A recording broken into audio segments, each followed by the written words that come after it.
Primeiro eu quero te dar os parabéns por você ter chegado aqui na quarta aula do nosso discipulado. Quero dizer que você é uma pessoa muito importante para mim. Afinal de contas, eu estou gravando para você, especialmente para você que está aqui assistindo. Muito obrigado pela sua presença. Eu espero muito que Deus possa iluminar a sua mente e você entender as coisas que eu vou falar aqui, tá bom? Que o Espírito Santo te conforte, te console e te abençoe. Então nós estamos na quarta aula do nosso discipulado online, aqui do De Fora da Gaiola.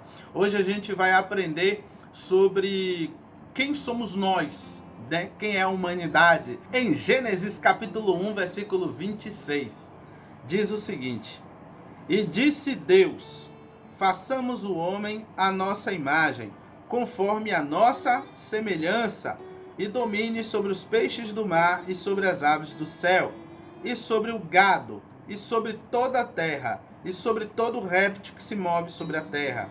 E criou Deus o homem à sua imagem, a imagem de Deus o criou, macho e fêmea o criou. No capítulo 1, Moisés fala de maneira abrangente que Deus criou o homem e a mulher e que fez ambos à sua imagem e semelhança. O que significa ser criado à imagem e semelhança de Deus? Significa dizer que Deus criou-nos parecido com Ele. Nós fomos feitos à imagem e semelhança de Deus. Nós fomos feitos parecidos com Deus. Deus nos fez muito parecido com Ele, com exceção dos 3 onis que você já conhece. Qual os 3 oni? Onipotência, onipresença e onisciência. Nós não temos esses 3 atributos divinos, mas nós temos outros atributos divinos, que é a capacidade de amar, a capacidade de pensar por conta própria, a capacidade de se alegrar, a capacidade de se irritar também. Veja que nós temos muito de Deus em nós. Nós fomos feitos à imagem e semelhança de Deus. Portanto, nós somos uma criatura especial. Aí diz assim, mais especial do que os anjos? Não, os anjos também são uma criatura especial de Deus, feita à imagem e semelhança dele também. Por que você acha, David, que o anjo é feito à imagem e semelhança de Deus? Porque o anjo pensa, o anjo tem livre-arbítrio, o anjo ele é uma pessoa. Veja que as criaturas que são a imagem e semelhança de Deus são pessoas, são seres que têm capacidade de filosofar, seres que têm capacidade de tomar decisão, seres que têm capacidade de amar e de expressar a glória de Deus. Então os anjos no céu, ele expressa a glória de Deus. Expressa tanto a glória de Deus, que no vídeo passado a gente viu a reação do apóstolo João ao ver um anjo. Quando ele viu o anjo, ele sentiu vontade de adorar o anjo. Por quê? Porque o anjo expressa de maneira mais perfeita do que nós hoje. Ele expressa de uma maneira mais perfeita a glória do Deus Todo-Poderoso. Deus esperava que Adão e Eva expressassem o seu caráter. Esperava que Adão e Eva fossem seus filhos. Esperava que Adão e Eva fizessem parte da sua família. Entendesse a responsabilidade de ser a imagem e semelhança de Deus, se tornassem seus amigos, se tornasse sua família e governasse a terra ao lado do Deus Todo-Poderoso. Essa era a expectativa de Deus, pelo menos a expectativa que Ele colocou para nós, a expectativa que Ele revelou para nós. Quando eu digo expectativa, não imagine que Deus criou a gente com essa esperança e que ele de repente foi frustrado, né? Como se ele tivesse criado a gente com esse propósito e foi frustrado. Não. A Bíblia diz que Deus, antes de ter criado os céus e a terra, Jesus já era o Cordeiro de Deus que tiraria o pecado do mundo. Isso significa dizer que Deus, quando criou o céu e a terra, ele já sabia que teria anjos que escolheriam não andar com ele e que teria seres humanos que também escolheriam não andar com ele. Porque Deus fez o querubim que se tornaria o rebelde, o Satanás? Porque Deus criou seres livres. Satanás, ele se tornou Satanás por conta própria. Ele é livre, ele tem a mente livre, ele pensa por conta própria. Ele é um ser vivo que pensa por conta própria. Ele tem personalidade própria. Deus criou ele e deu a ele a liberdade de ele escolher ser quem ele quisesse ser, com exceção do próprio Deus, é claro, né? Satanás é livre. Toda a criação de Deus, a imagem e semelhança dele, vem com algo chamado liberdade, livre-arbítrio. E é através desse arbítrio livre, desse pensamento livre, dessa capacidade de tomar decisões, que vem o risco de ter pessoas que gostem de Deus e ter pessoas que acabem não gostando dele. Quando nós criamos seres que pensam por conta própria, nós corremos o risco de ter pessoas que nos amem e de ter pessoas que, de repente, por pensar por conta própria, não gostar da nossa maneira de governar, não gostar da nossa maneira de agir. Então foi isso que aconteceu com Deus no princípio. Ele criou os anjos e deu aos anjos livre-arbítrio, e criou o ser humano e deu ao ser humano, Adão e Eva, livre-arbítrio. Ao invés de ler a Bíblia aqui com você, eu vou colocar o texto na tela para que você seja treinado a encontrar os textos bíblicos. Afinal de contas, a gente está em um discipulado. Você, a essa altura, já deve ter estudado o índice da Bíblia. Então, você sabe que GN é Gênesis. O primeiro número que está na frente, do lado de GN, é o capítulo. Aí vem 2 pontos, os números que tiverem atrás são os versículos, então você já sabe disso. A gente já combinou que quando o texto estiver na tela, o que vocês vão fazer? Pausa o vídeo, abre a Bíblia, lê o texto e depois volta, despausa o vídeo e a gente continua, tá bom? Não se esqueça também de se inscrever no canal para que você possa continuar recebendo o vídeo do discipulado. Caso esse seja seu primeiro vídeo, você está na aula 4, então é óbvio, tem mais 3 aulas, fora a introdução, tá bom? Aqui temos uma playlist no canal chamada Discipulado, você pode ir lá e assistir a todas as aulas. Então, nosso Senhor Deus criou duas classes de seres que são a sua imagem e semelhança. Ele criou os anjos e nós, os seres humanos, que representados ali estávamos por Adão e Eva. O que aconteceu?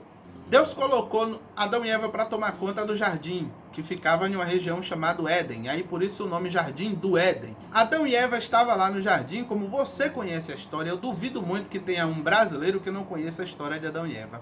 E está lá a árvore do conhecimento do bem e do mal no meio do jardim. Quando Eva comeu a fruta, nada aconteceu. Nem os olhos dela se abriram, nem nada. Por quê? Porque o líder do jardim do Éden era Adão. Eva era a companheira de Adão, era a auxiliar de Adão, ela era a vice-governante do jardim do Éden, né? O governante principal era Adão. Então, quando Adão comeu, os olhos de ambos se abriram. Quando Adão comeu, eles se tornaram ambos ali naquele momento pecadores. Eles foram reprovados, eles não conseguiram passar no teste de Deus. Eles mostraram que não estava pronto para viver eternamente com Deus. A palavra pecado em hebraico, que é a língua que o Velho Testamento foi escrito, né, aramaico-hebraico, a palavra pecado é irache. Irache, irmãos, significa errar o alvo. Agora veja, a palavra pecado significa errar o alvo. Que alvo? A gente vai falar disso agora. A sensação que tem quando a gente olha para a palavra irache é como se você tivesse um arco e flecha na mão e você soltasse a flecha com a intenção dela acertar o alvo. Só que ela não acerta, ela entorta, ela vai sempre para fora. Você solta 10 flechas e nunca consegue acertar o alvo. Então, é essa sensação aí, é esse o exemplo que a Bíblia dá de ser pecador. Ser pecador é alguém que não consegue atingir o objetivo. É alguém que foi criado para atingir o objetivo e nunca consegue atingir aquele objetivo. Quando a gente para pensar que a flecha que não acerta o alvo é uma flecha imperfeita, é uma flecha que está torta, é uma flecha que tem algum problema, alguma imperfeição, ou a flecha ou o arco, a gente entende que ser pecador é ser imperfeito. Nós fomos criados para expressar a imagem de Deus em nós. Quando nós desobedecemos a Deus, nós perdemos essa capacidade de expressar a glória de Deus em nós, de expressar a presença de Deus em nós, de expressar o caráter dele em nós. Nós passamos a ser criaturas defeituosas. O pecado de Adão e Eva fez com que a gente, a humanidade, se tornasse seres defeituosos. Adão e Eva perdeu a capacidade de resplandecer a glória de Deus neles. Quem do imundo tirará o puro? Ninguém. A pergunta de Jó: quem do imundo tirará o puro? A resposta é ninguém. Jó está falando aqui do nascimento do ser humano. Vamos agora para Adão e Eva. Adão e Eva quando eles tiveram um relacionamento de marido e mulher, que tiveram filhos, naquele momento ali, eles estavam dentro ou fora do jardim? Fora do jardim. Naquele momento ali, eles eram perfeitos ou imperfeitos? Eles eram imperfeitos. Eles já tinham pecado. Então, o que acontece? Adão é o pai, ele é pecador. Eva é a mãe, é pecadora. Dois pecadores fazendo um filho. O filho vai nascer o quê? Santo? Não. Vai nascer um anjo? Não. Vai nascer sem pecado? Não. Porque pecado é a imperfeição, né? Então, se o pai é imperfeito, a mãe é imperfeita, os dois fez amor, veio um filho, aquele filhinho ali nasce imperfeito. E onde é que está escrito que criança já nasce pecadora? O texto está na tela. O Davi falando, né? Em pecado me concebeu minha mãe, né? Em iniquidade fui formado e em pecado me concebeu a minha mãe. O texto está na tela, não vou falar que livro é esse, que é para você descobrir aí e crescer na graça e no conhecimento. Então nós somos pecadores porque já nascemos pecadores. Não tem como Jó falou, não tem como do imundo tirar o puro. Jó está falando aqui do nascimento do ser humano. Jó está justificando que o ser humano tem a vida curta, né, por causa do pecado. E ele nasce pecador porque o pai é pecador, a mãe é pecadora, juntou os dois. O que vai nascer daquilo ali não tem como nascer puro, já nasce pecador, já nasce imperfeito. Quando diz assim é pecador, o que a gente está querendo dizer, irmãos? O que a Bíblia está querendo dizer? Que a criança já nasce bêbada, que a criança já nasce matando, que a criança já nasce fornicando, é isso? Não. Nós já aprendemos que ser pecador é imperfeito. Então a criança já nasce imperfeita. Ela já nasce não conseguindo expressar nela o caráter de Deus. Ela já nasce não conseguindo expressar no rosto dela a glória de Deus. Nenhum bebê que nasce na terra, quando você olha para o bebê, você vê a luz brilhando, aquela glória de Deus, parecendo um anjo. Algum de vocês viu algum neném nascendo assim? Quando você vai na maternidade que você vê um bebê nascendo, você vê a cara de Deus ou a cara do pai e da mãe? Você vê a cara do pai e da mãe, ou de um tio, de uma tia, de um avô, de uma avó, expressa no rosto daquela criança. Porque a criança ela não nasce mais com a capacidade de expressar a glória de Deus. Por isso o texto bíblico diz, continua na tela o texto, que todos pecaram. E diz que porque Adão pecou, o pecado foi passado a todos os homens. Ou seja, essa condição de imperfeição foi passada a todos nós. Então, nós somos pecadores, tá bom? Por isso precisamos da graça de Deus para ser salvo, que é um assunto para outras aulas, tá bom? Nós nos tornamos criaturas quebradas. Vamos imaginar o seguinte, você tem um tapete lá, bonitão, na sua sala. Só que de repente chegou uma pessoa na tua casa e vomitou em cima daquele tapete. E por outra pessoa ver ele fazer isso, também sentiu nojo e vomitou. O tapete ficou todo vomitado. Espero que você não esteja almoçando. Então, o que acontece? Tá lá o tapete todo sujo, seu tapete favorito, que você gostava tanto, tá lá todo sujo. O que você vai fazer com esse tapete sujo? Você só tem duas opções. Ou você lava, para você continuar usando na sala da sua casa, ou você joga fora. Essas são as duas opções que existem. O Senhor Deus te convida hoje a ser lavado ou a ser jogado fora. Ficar com o tapete vomitado não faz parte da opção sua. Ficar com uma criatura quebrada que não expressa mais a glória dele não é opção para Deus. Por quê? Porque nós não conseguimos expressar mais o caráter de Deus. Olha o mundo como está. Olha o mundo como está. Gente, Deus é bom, Deus é maravilhoso, Deus é o poço de bondade e amor. E a gente vai falar sobre quem é Deus e o contraste que tem de quem Ele é e quem nós somos, para a gente entender porque para Ele é repugnante olhar para nós seres humanos.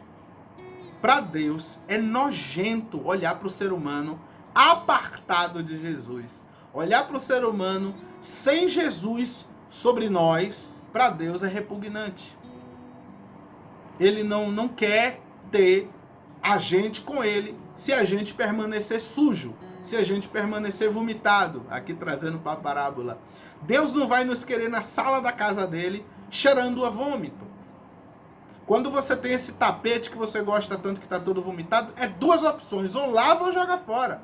Agora imagine que você pega o tapete e diga, vou lhe lavar, vou lhe purificar, para botar você na minha sala, para eu deitar em você, e o tapete de repente se vira e diga, eu não quero ser limpo, você não me toca, você não vai me limpar. O que é que você faz com esse tapete? Querido Pai, aí em nome de Jesus está os teus filhos que estão entendendo, Senhor, o porquê que o Senhor dá uma escolha para nós. Ou andamos contigo e se deixamos lavar pela tua palavra, ou a gente se deixa ser limpo, ou a gente se deixa ser lavado e escovado para estar na sala da tua casa, ou a gente não pode estar na sala da tua casa. Pai, continua dando forças a cada um deles para permanecer no discipulado. Meu Deus, ensina a tua palavra para essas pessoas que estão ouvindo. Meu Deus, revela para eles. Pai, abre a mente dessas pessoas para entender a tua palavra. Meu Senhor, no nome de Jesus, todo bloqueio, toda dureza no coração, meu Deus, toda incapacidade de entender, toda cegueira, cai por terra agora em nome de Jesus. Não tem poder sobre essa vida. Senhor, liberta esta mente para entender a tua palavra agora. Espírito Santo de Deus, vem sobre essa vida, corta as amarras, libera essa vida para entender a tua palavra, Pai. Libera este tapete para ser lavado na tua presença, Espírito Santo. Em nome de Jesus, que o Senhor te abençoe e te guarde, que o Senhor faça resplandecer a luz dele sobre você, que o Senhor te lave, te cure, te limpe e coloque você na sala da casa dele, em nome de Jesus. Amém. Até o próximo vídeo. Não se esqueça de se inscrever no canal, nem de compartilhar com seus amigos. Tamo junto.